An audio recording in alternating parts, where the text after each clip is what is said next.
Soy Manuel Vilas y vengo a hablar de mi último libro, titulado con un título inolvidable, 700 millones de rinocerontes, y que ha publicado la editorial Alfaguara y del que espero vender 700 millones de ejemplares.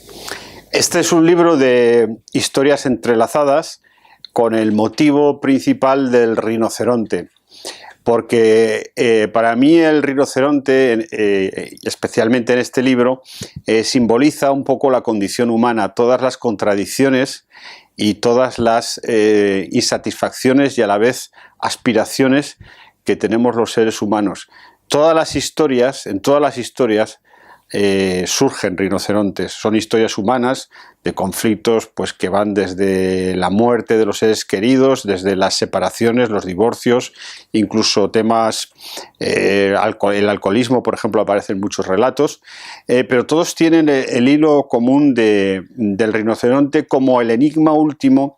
Yo creo que los seres humanos tenemos siempre la vida humana tiene siempre un fondo enigmático. Por mucho que queramos explicarla, siempre hay un punto de fuga que no sabemos cómo definir lo que somos ni a lo que aspiramos. Y ahí es donde yo he recurrido al rinoceronte como forma de expresar visualmente ese punto de fuga, ese último sentido de lo humano.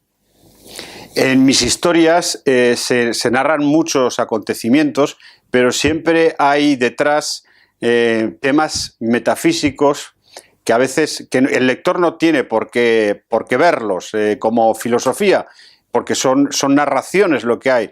Pero, por ejemplo, está el tema del tiempo, está de una forma a veces que parece frívola o humorística, pero hay muchos personajes que están reflexionando sobre qué es el tiempo, y a veces lo humorístico lo que quiere trasladar al lector en realidad es lo metafísico, porque a lo mejor un escritor hablar directamente de forma filosófica del tiempo quizá sería un poco como pretencioso. Entonces, a través de las anécdotas de lo que les ocurre a los personajes, hay detrás temas contundentes como es el tiempo. Yo no creo en el tiempo, es decir, yo creo que vivimos en la civilización occidental ordenó el tiempo histórico, generó la idea de la historia, el siglo X, el siglo XV, el siglo XVIII, son ordenaciones casi pedagógicas del tiempo histórico que sirven a los historiadores y que nos orientan a nosotros. Pero yo como escritor me dedico a romper el tiempo porque como ser humano no lo entiendo y no quiero someterme a los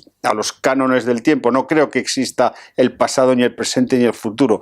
Yo creo que lo que tenemos es la vida, que es un caos, y que la hemos ordenado pues, para ordenar nuestra existencia. Pero yo apelo a que los seres humanos vivan de una forma salvaje, en tanto en cuanto la vida es salvaje, y la desordenen, y desordenar la vida, como decía Rimbaud, desordenar los sentidos, es desordenar también el tiempo histórico. En todos mis libros hay una forma de darle la mano al lector, que es el sentido del humor.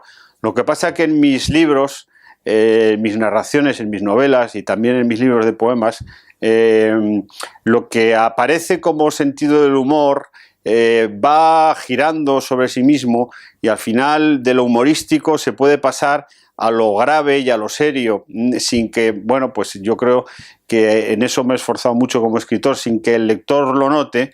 Lo que empieza teniendo un valor humorístico acaba teniendo un valor ya menos divertido, ¿no? Y aparecen, digamos, le vemos las orejas al lobo, ¿no? Y aparecen temas ya más duros, más tristes, más melancólicos.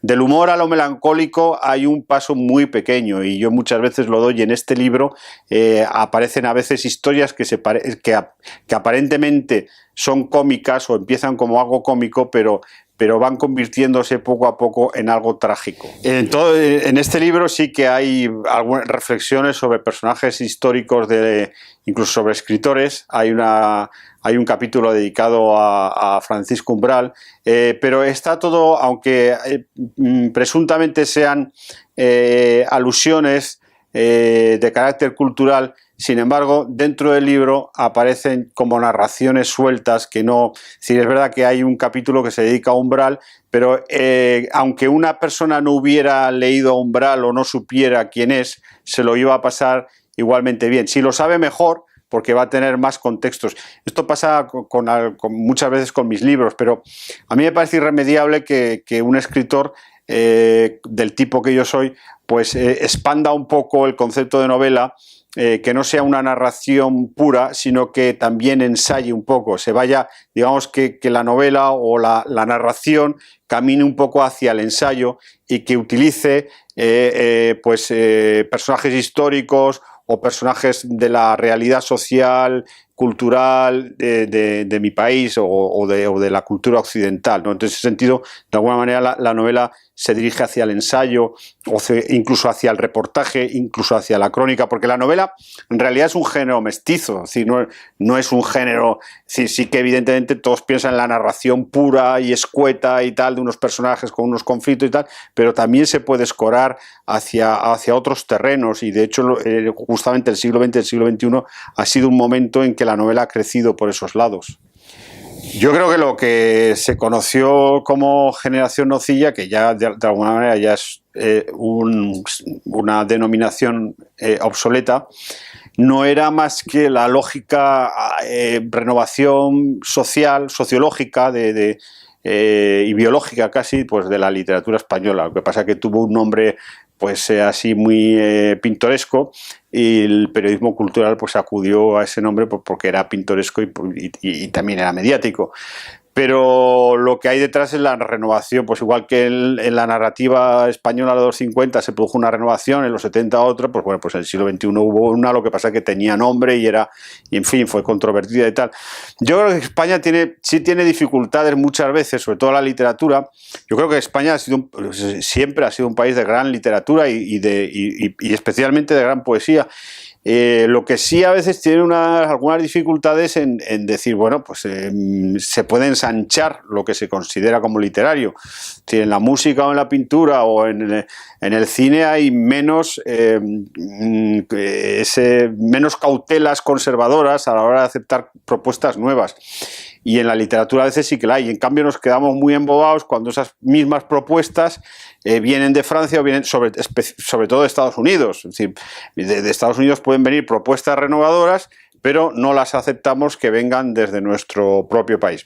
Eso ocurre en un país que tiene una inseguridad cultural constante, como es el nuestro, ¿no?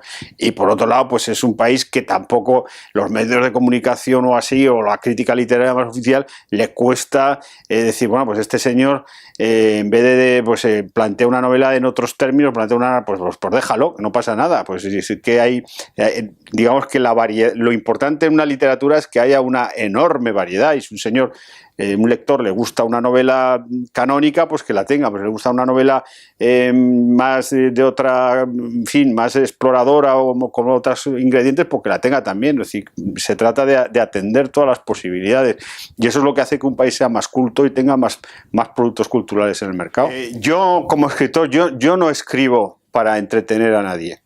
Es decir, yo escribo como una obsesión por el conocimiento de la vida, desde la obsesión por saber qué demonios es lo que me está pasando como ser humano, y desde mí entender lo que les está pasando a los demás. Yo escribo desde el desconcierto absoluto, desde la ignorancia de no saber qué es la vida. Al no saber qué es la vida, no sé ni qué soy yo, ni quién soy yo, no sé nada. Entonces la literatura me sirve para explorar. Entonces de repente me doy cuenta de que yo no soy nadie y que puedo ser cualquiera, y eso lo quiero trasladar a una narración. Entonces de repente pues eso me sirve para poner una foto mía, pero atribuida a otro personaje, porque la vida es enormemente confusa. Entonces yo como escritor escribo por eso, escribo desde la confusión. En fin, admiro muchísimo a las personas que tienen ordenadas sus vidas y que saben qué están viviendo en cada momento y por qué hacen las cosas, y lo tienen todo claro. Yo no tengo claro nada, absolutamente nada, no sé qué hago en este mundo, y entonces por eso escribo.